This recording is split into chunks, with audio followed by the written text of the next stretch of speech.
Hey, what's up everybody? Hopefully everybody's having a great Wednesday. It's new comic book day. Awesome. A quick random video. So we are like 2 weeks away from Doctor Strange. And I'm just like, holy shit, it'll be here before you know it.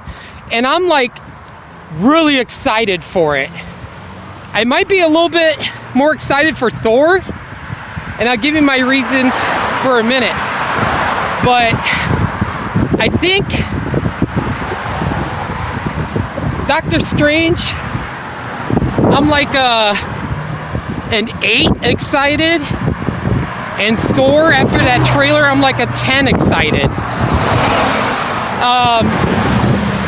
The one thing going into Doctor Strange is the 3 things that kind of I'm worried about is 1, the runtime. Before trailers, it's 2 hours and 6 minutes. And that's about the same length as Venom, the sequel to Venom, Let There Be Carnage, and Morbius. It's got to be the shortest MCU movie. Now, I don't know about Ant-Man. Ant-Man might be around the same length. I'm not sure. I'm gonna have to look into that. But 2 hours and 6 minutes. You've got the whole Doctor Strange stuff, the whole Mordor stuff. You got American Chavez, which you're not going to have a lot of time to, give her backstory. You've got the Illuminati. You've got the Scarlet Witch stuff. I'm like, how can you do this movie in 2 hours and 6 minutes? Like, I just don't, I don't understand. Like, I think every comic book movie should be at least 220. I'm okay for a 3-hour movie. I'm not the one to complain. As long as the movie runs smooth and there's not that many dull spots, like, you could do a 3-hour movie each time.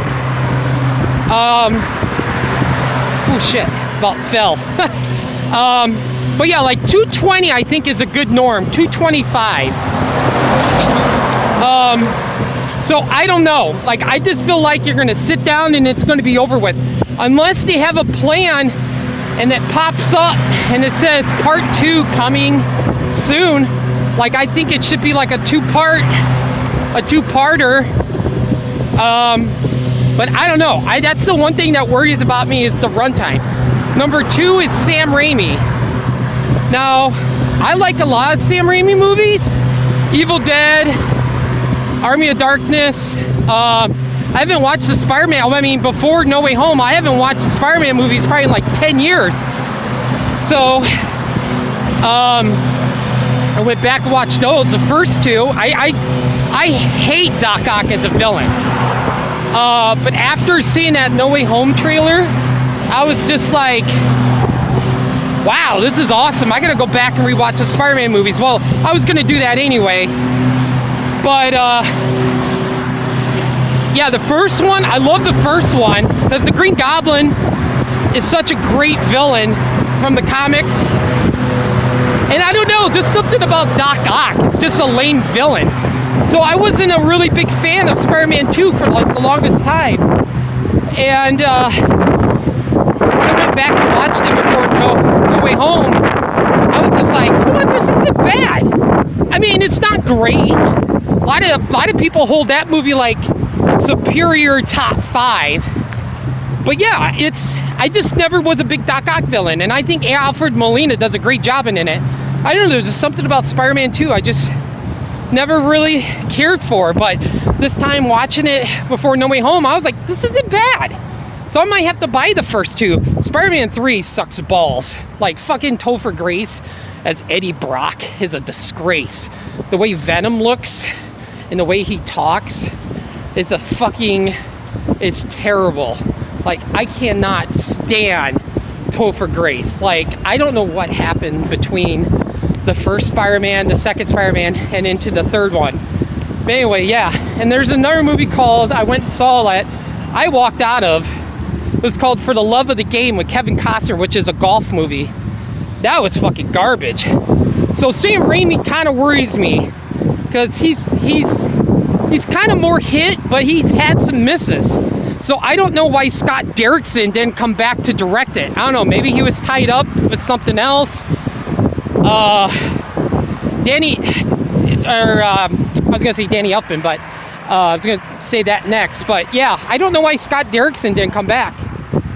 And the third thing that kind of worries me is Danny Elfman doing the score. Obviously, when Sam Raimi's doing the movie, you know he's gonna have Danny Elfman doing the score. And I really like Michael Giacchino as a composer. Like, I'm becoming a big fan of his. Like, his Batman score is great. I love his Rogue One. I gotta get the Doctor Strange, Doctor Strange score, like on CD or vinyl. But I love his score. So Danny Elfman's like the third thing that kind of worries him about me, because I love his Beetlejuice score. I love his Dick Tracy score. I love his Batman 89 and Batman Returns score. But like his Justice League score, when Joss Whedon came over and took over for Zack Snyder, like his score did not fit with that movie at all. Because originally it was Junkie XL when Zack Snyder was still doing it, but then all that shit happened with Zack Snyder. Like Zack Snyder was let go or whatever, and I think he took some time off when his daughter committed suicide, and then Junkie XL left, so they got Whedon and Danny Elfman.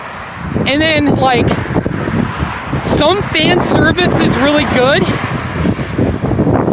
but when they had Ben Affleck's Batman like coming in, and J.K. Simmons, like Commissioner Gordon was there, and they played the Batman 89 theme, I was just like, okay, that was fan service that wasn't needed. Like, it was cool kind of hearing it in the score, but I was like, no.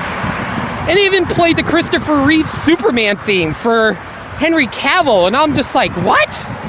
So I didn't really like that fan service, you know. Like I said, some fan service is cool, some of it isn't, but I'm worried that Danny Elfman's score is not going to fit with Doctor Strange, and I wish they got Michael Giacchino to come back. But, you know, maybe when they were filming Doctor Strange or whatever, maybe he was tied up with the Batman.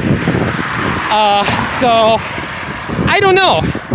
Like, those are just three things I'm worried about Doctor Strange in a couple weeks. So, but I'll probably do a random thought video, like the night before Doctor Strange or whatever.